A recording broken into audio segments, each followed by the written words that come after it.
dapat, kailangan natin ihandal yung ating sarili. At yun ang kaya natin dahil yun po ang kalakasan natin.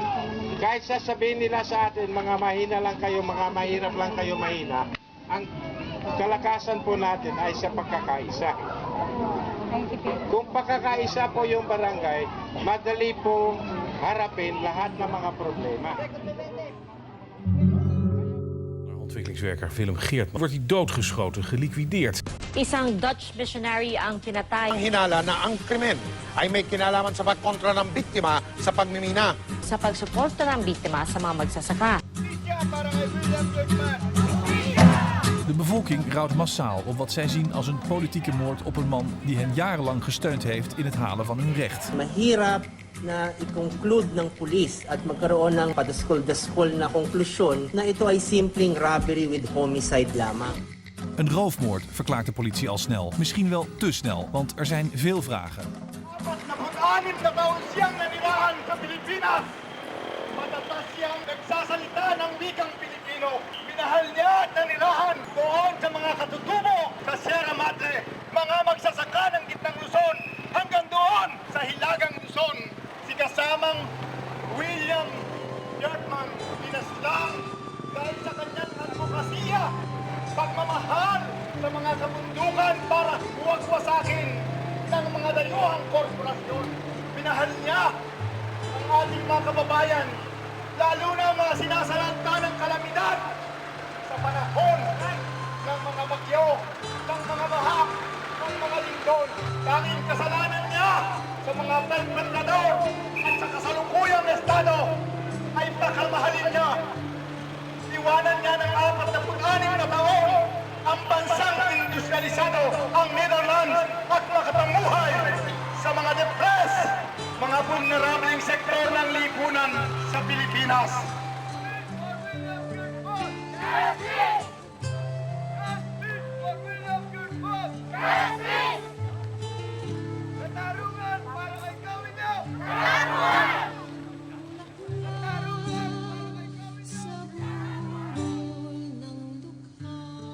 Willem Geertman was born and raised in the Netherlands, but chose to live more than half of his life tightly embracing the continuing struggles of the Filipino people for their land and rights, sharing their vision and working for a brighter future. He may have been felled by an assassin's bullet, but his legacy shall never be forgotten.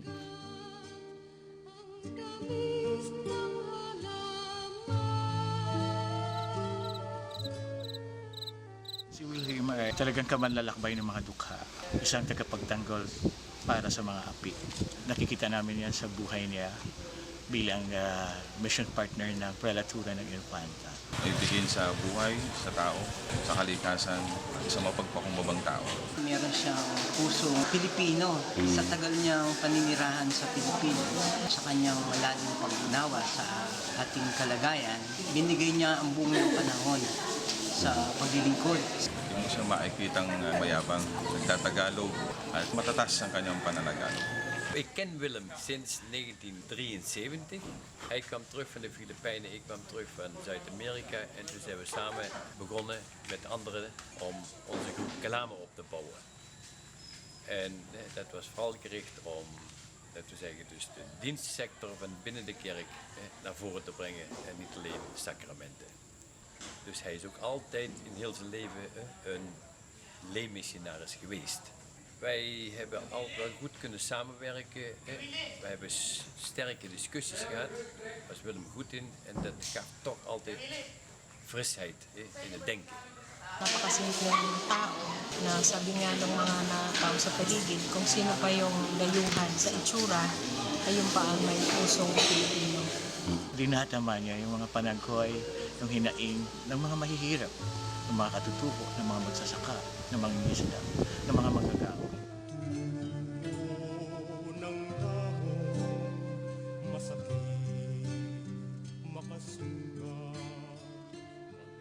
Willem was on that time the director of Alay Bayan, an organization for calamities, especially disaster preparedness. The people he focused on are all vulnerable people, They live in abject poverty, they have not so much voice in the political arena or no voice at all. So they are vulnerable in all levels. He was in the Philippines several years and then he came back to the Netherlands several years and then he came back again to the Philippines. He felt it like he's going home to the Philippines. What was key for him to be like this, to be there, is that he's not only working for the people, but especially he's more working with the people. He's one of them.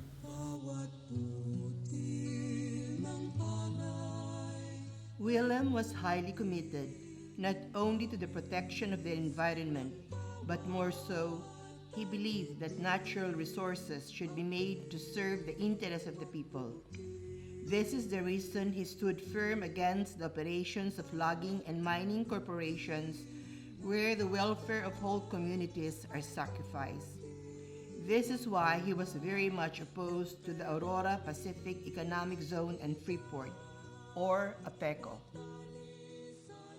Kinalalagyan, sa pool nang wala pa po ang APECO, kami po ay panatag lang po ang kalagayan namin.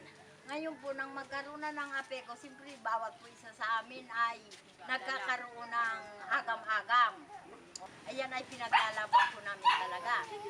Kung sakasakali po ang kalagayan namin dito, ay kami hindi na mapaalis sa kalagayan namin dito.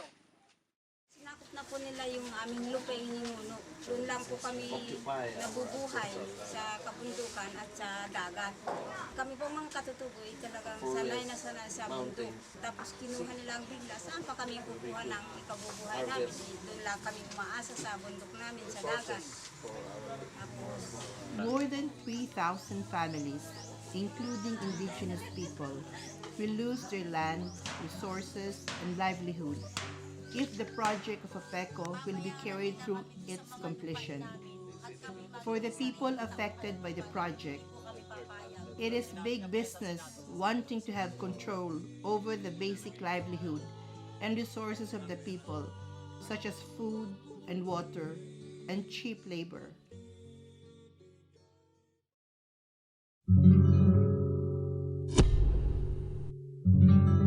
July 3, 2012, narinig ko yung pagbusina ng sasakyan. Hindi na ako nagatubiling tumayo kasi alam ko naman na pwedeng magbukas ng gate. Pagdating na dito, nagbusina ako. Hindi kontento yun. Unang bababa yun. Pababa siya doon, pupunta dito sa maliit na gate. Titimbre siya. Tapos binuksan ko, umikot sa doon sa kabila. Doon na sa pumasok sa malaking gate. Tapos ako, arangkada na ako para papasok. Una siyang pumasok. Inantay ko muna siya na makapwisto. Para pagkapwisto na, ipipwisto ko na yung sakyanan ko doon. Tapos yung nakapasok na siya, may sumunod dalawang lalaki. Maya-maya, may narinig ako sa likuran ko na nagmumura. Hindi naman sinabing hold up. Masamura lang siya. Parang militar type ang style, yung pagdala ng baril. Naka 38 sa 45. Kita ko na dalawa papunta kay William. Nung narinig niya may dalawang taong dala, umarap sa doon sa dalawa. Nabiglang ako, nung naglalakad ako hanggang doon, bigla lang siyang hinawakan. Tinatalikod siya, tinaas pa yung kamay niya. Yung isa kong kasama, yung si Virgilio, akala ko nakipagbuno na mag-agaw yung baril. Tinutukan ako nung dumaan.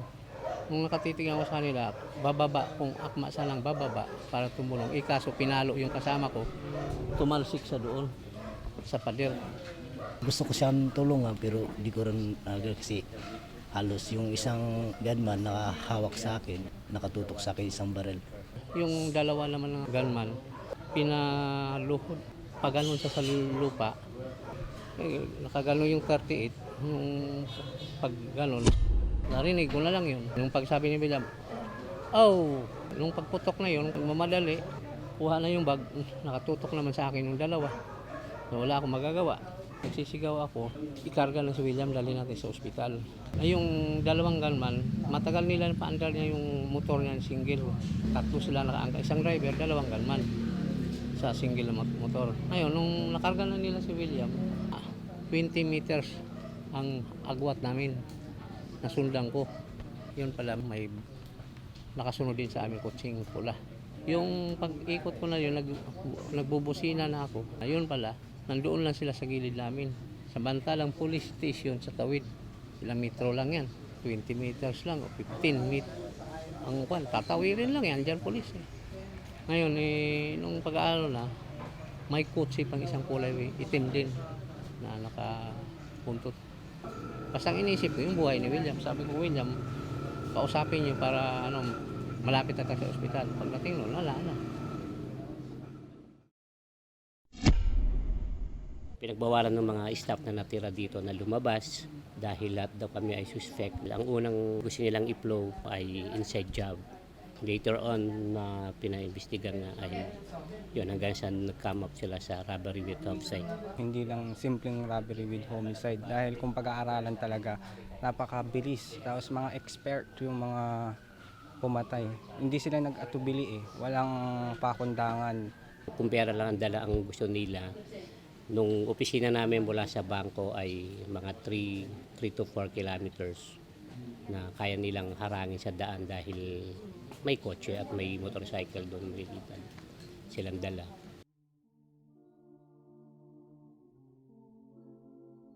And yet, amidst the growing harassment and danger to those undertaking solidarity missions to the Philippines, international solidarity for the Filipino people's struggle continues to broaden and grow deeper.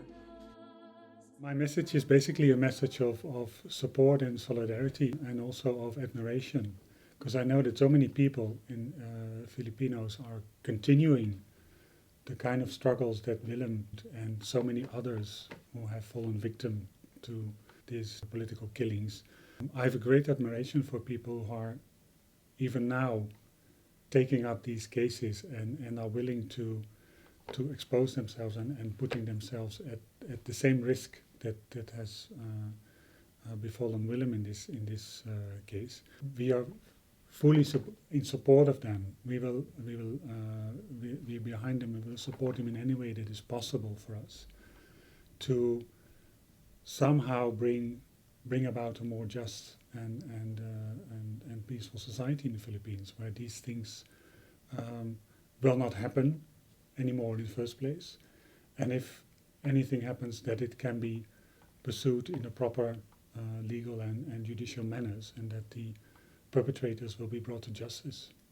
We have so much admiration for how, under the circumstances, the Philippine people try to work their cases and try to improve their circumstances, not for themselves but for them as a group.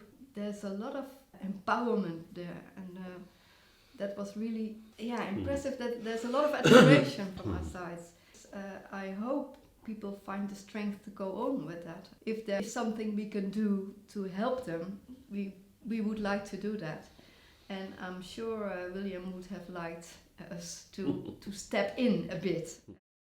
He was really unselfish, working for the oppressed people, committed to that, with the farmers, with the workers, with the indigenous people. That serves also as an example that what does really matter in life is, I think, to be concerned of the issues of the people and to find a way to develop equal resources to the people, equal resources for development.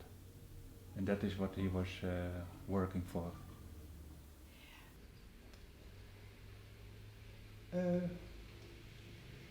Toen Willem wegging, toen was ik natuurlijk al verdrietig, zeg maar, omdat hij weg was hier en dat hij ergens anders was. Dus we hadden al afscheid genomen en we wisten ook dat het gewoon nooit meer, dat ik hem nooit meer zou zien of zo, want daar ging ik vanuit. En in je achterhoofd hou je er toch rekening mee dat er zoiets gebeurt, omdat we weten hoe het is in de Filipijnen. Dus ik miste hem al en toen was het definitief. Dus, maar het belangrijkste is dat hij voor de strijd verloren is gegaan. Dus dat is belangrijker dan wat het voor mij betekende. Want hij deed gewoon heel erg veel. Hij gaf nooit op. Dat is denk ik de belangrijkste les. I hope this documentary will be a small contribution also to the cause of justice that has to be done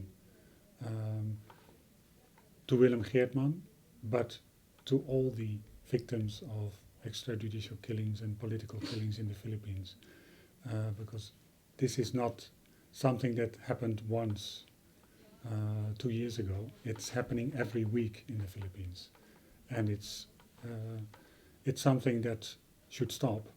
The last 2 visits in the Philippines have convinced me that his position was the only one, the only position where he could achieve or try to achieve what he really wanted. And ever since, I'm proud of my brother William. Nilisan mo man itong daigdig, tinig mo'y patuloy na maririnig. Lulan ng mga himig mong alay, nalipos ng pag-ibig. Pag-ibig sa bayang sa'yo'y nagluwal, at sa manggagawang labis mong minahal. Tulad mo ay di malilimot habang kami ay narito. Marami pang dapat imulat kasama, lipunay puno ng problema. Sa paghinto ng tibok ng puso mo, kami ang magpapatuloy. Marami pang dapat imulat kasama, lipunay puno ng problema. Sa paghinto ng tibok ng puso mo, kami ang magpapatuloy. Nilisan mo man itong daigdig, tinig mo'y patuloy na maririnig.